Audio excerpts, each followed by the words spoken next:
Hello everyone, আমার চ্যানেলের আরেকটা ভিডিওতে সবাইকে অনেক ওয়েলকাম। আজকে হচ্ছে বুধবার আর এখন বাজে ওই বিকেল 5:30 মতন।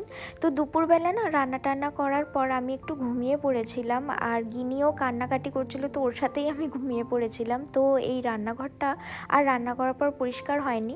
তো বিকেলবেলায় চা জলখাবার বানাতে সে ভাবলাম আগে গ্যাসের এখানটা পরিষ্কার করি, তারপরে বাকিগুলো করব। কারণ নোংরা থাকলে না ওই জায়গাটাতে নিজেরও দেখবেন কাজ করতে খুব একটা ভাল লাগে না।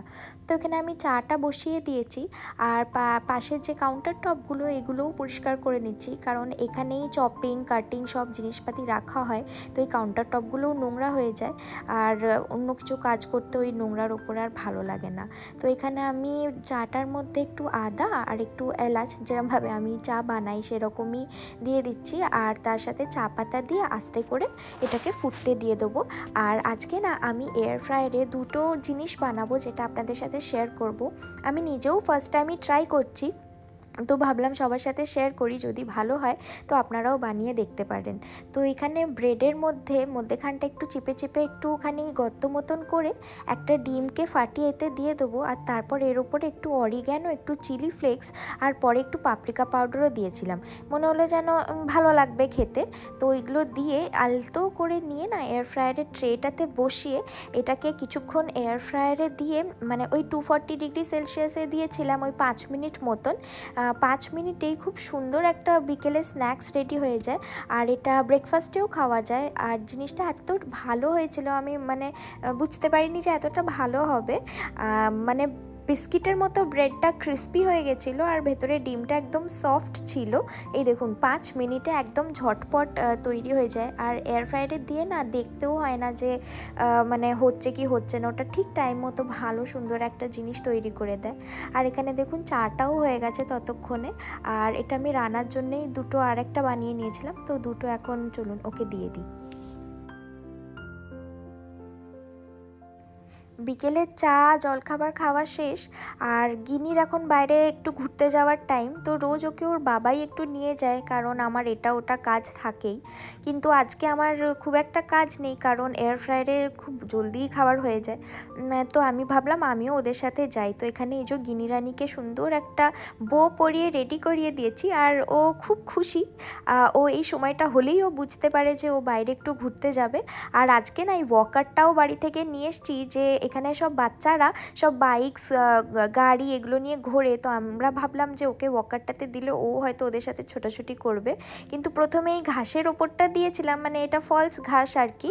তো দেখলাম ঠিকমতো হাঁটতে পারছে না, তারপর বুঝলাম যে আসলে চাকাগুলো ওই ঘাসটাতে আটকে যাচ্ছে বলে ও হাঁটতে পারছে না।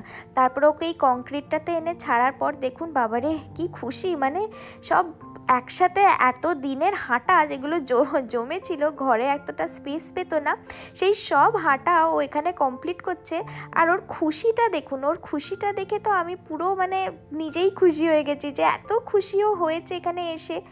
আবার দেখুন বন্ধুও পাতিয়েছে কটা, সেই বন্ধুগুলোর সাথেও কিছুক্ষণ খেলা হলো, আর অনেকক্ষণ বেশ হাঁটাহাঁটি দৌড়াদৌড়ি হলো। তারপরে ভাবলাম যে না, এবার বাড়ি গিয়ে রান্না করতে হবে, চলো বাড়ি যাই।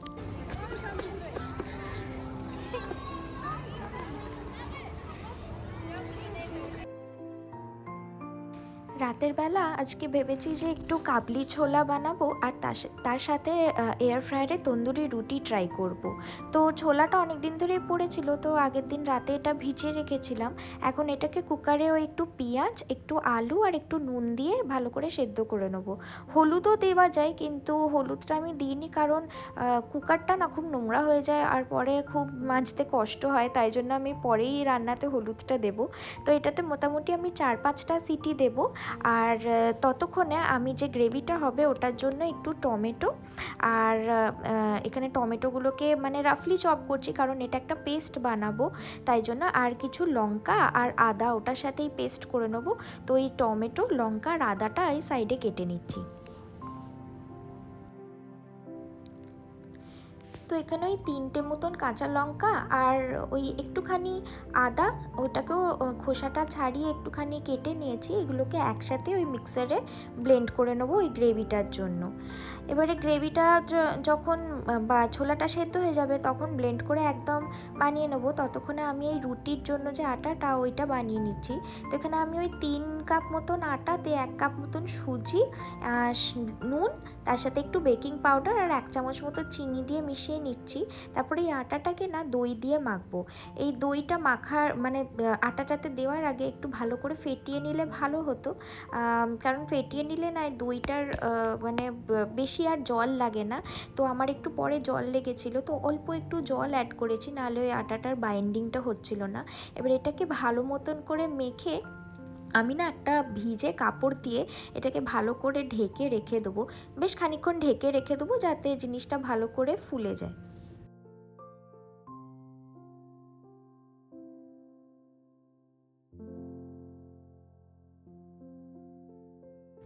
ওপাশে ছোলাটাও সেদ্ধ হয়ে গেছে। এবারে ওই যে টমেটো, লঙ্কা আর আদাটা মিক্সিতে ভালো করে পিষে নিয়ে এটা দিয়ে গ্রেভিটা বানিয়ে আর ছোলাটা বানাবো।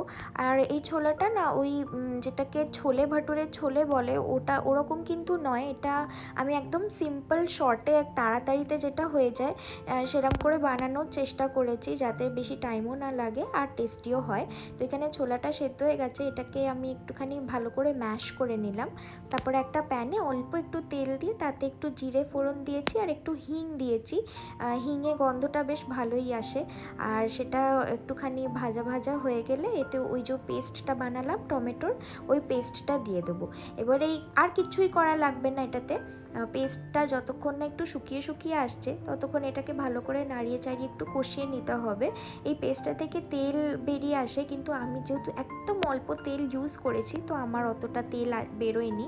আর এর মধ্যে কিছু এই শুকনো মশলা দিয়ে দিচ্ছি, যেমন কি কাশ্মীরি রেড চিলি, হলুদ আর একটু ধনে জিরে গুঁড়ো। আমার ধনে আর জিরে দুটো গুঁড়ো আমি একসাথে মিশিয়ে রাখি, তাই ওই 1 চামচ মতন দুটো দিয়েছি। আর এরপরে কষাতে কষাতে এই গ্রেভিটা না একদম এরকম শুকনো শুকনো হয়ে আসবে। আর তখন এই ছোলাটা এর মধ্যে দিয়ে কিছুক্ষণ ফুটিয়ে দিলেই হয়ে যাবে। ছোলা একদম মানে 15 মিনিট লাগে ওই যতটা সেদ্ধ করতে টাইম আর কাটাকুটি আর পেস্টটা বানাতে, বাকি না এই রান্নাটা একদম টাইম লাগে না। যেহেতু বাইরে গেছিলাম আস্তে আস্তে অনেকটাই সময় হয়ে গেছিলো, তাই জন্য ভাবলাম এরম শর্টেই রান্নাটা করে ফেলি, সময়ও লাগবে না আর খেতেও খুব ভালো হবে।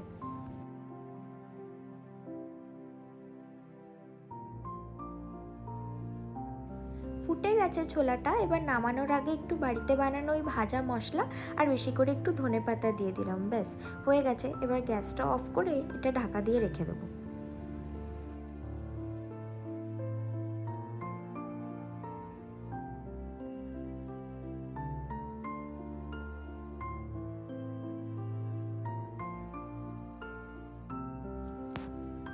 আর এপাশে দেখুন এই মেয়েটার এনার্জির কোনো কমি নেই।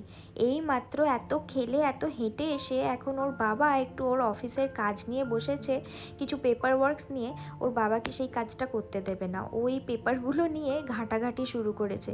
তো আমি কি করলাম যে ওকে ব্যস্ত রাখতে কিছু তো করতে হবে, তাই ভাবলাম যে ওকে একটা পেপার বোট বানিয়ে দিই, যাতে ওর বাবার পেপারগুলোকে রেহাই দিয়ে শুধু ওই পেপার বোটটা নিয়েই খেলে।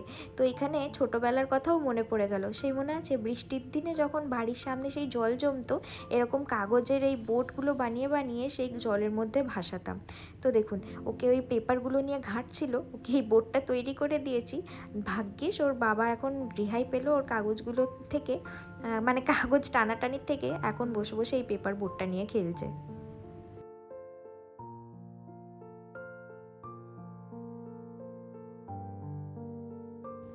বেশ অনেকক্ষণ এই আটাটা ঢাকা দিয়ে রেখেছিলাম।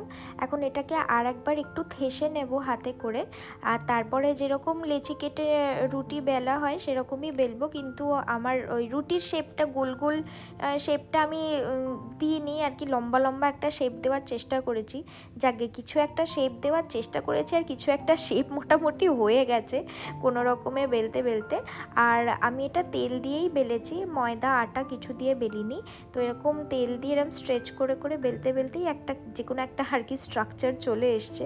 তো এখানে একটা আমি এয়ার ফ্রায়ারে আগে তৈরি করে দেখবো কেমন হচ্ছে, তারপরে যদি মনে হয় যে হ্যাঁ ঠিকঠাক হচ্ছে তারপরে বাকিগুলোকে আমি বানাবো।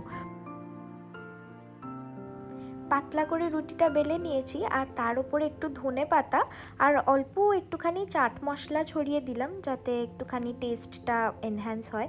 আর এখানে দেখুন কে এসেছে আমার লাকি চার্ম হয়ে রান্নাঘরে। মানে ও কাউকে শান্তি দেবে না, ও প্রথমে বাবার কাজে একটুখানি ডিস্টার্ব করলো, এবার মাকে কেন ছাড়ি, মায়ের কাছেও চলে এসেছে। এবারে এয়ার ফ্রায়ারে যে ট্রেটা ওটাকে একটু হালকা তেল দিয়ে গ্রিস করে নিচ্ছি যাতে নিচটা ধরে না যায়। আর তারপরে ওই রুটিটা ওর ভেতরে দিয়ে ওই 200 ডিগ্রি সেলসিয়াসে 5 মিনিট মতো আমি এয়ার ফ্রাই করব। ওটাতেই আশা করছি তৈরি হয়ে যাবে। যদি এদিক ওদিক কিছু হয় তাহলে পরের যে রুটিগুলো করব ওতে টেম্পারেচার বা টাইমটা অ্যাডজাস্ট করা যাবে।